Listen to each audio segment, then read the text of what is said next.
kalau mengacu kepada data inflasi total dan data inflasi inti di Indonesia, sebetulnya Bank Sentral Indonesia (BI) tidak perlu lagi menaikkan suku bunga, karena kita punya tingkat suku bunga sudah di atas tingkat inflasi inti. Dan kemudian kalau kita memperhatikan, trennya juga masih terus melanjutkan penurunan.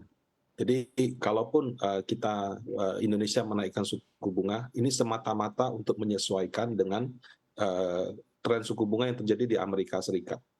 Nah, apakah Amerika Serikat masih akan terus menaikkan suku bunga atau tidak? Sebenarnya kan ada dua pandangan. Pandangan yang pertama, cukup sampai di 5%, setelah itu akan tetap dan mungkin akan turun.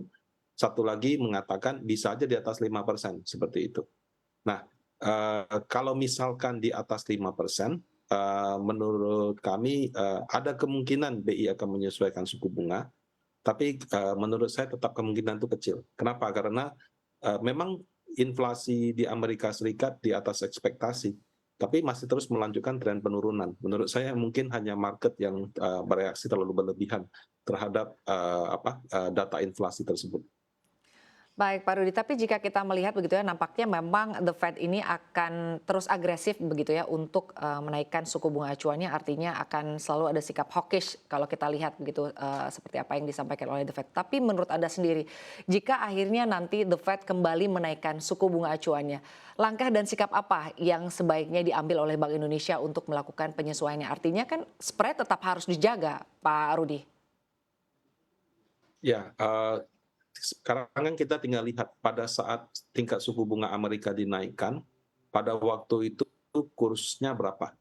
Kalau kursnya itu di sekitar 15.100, 15.200 atau bahkan di bawah 15.000, menurut saya Bank Indonesia punya bumper yang cukup kuat untuk tidak perlu menaikkan suku bunga. Tapi pada saat itu misalkan kursnya telah bergerak di 15.500 ke atas, maka kenaikan suku bunga diperlukan untuk menjaga supaya rupiah tetap stabil. Jadi ini sangat tergantung pada saat keputusan The Fed nanti kurs rupiah di level berapa. Kalau kita masih oke, menurut saya tidak perlu. Tapi kalau misalkan sudah terlalu lemah, memang diperlukan untuk menjaga kestabilan. Bagaimana sebetulnya ekspektasi pasar terhadap kenaikan dari suku bunga Bank Indonesia, tapi ternyata akhirnya BI memutuskan untuk menahan dulu untuk menaikkan suku bunga acuannya. Tanggapan Anda Pak terkait dengan hal ini, Pak Hanif? Ya, saya kira saya sependapat dengan Pak Rudi ya, bahwa memang keputusan BI untuk menahan suku bunga saat ini sudah cukup tepat. Itu ada beberapa hal yang mendasarinya. Salah satunya juga kalau kita lihat ya inflasi kita yang cukup baik gitu ya. Lalu kemudian juga dari sisi spread suku bunga antara BI rate dan Fed Fund rate saya kira yang harus tetap dijaga gitu ya.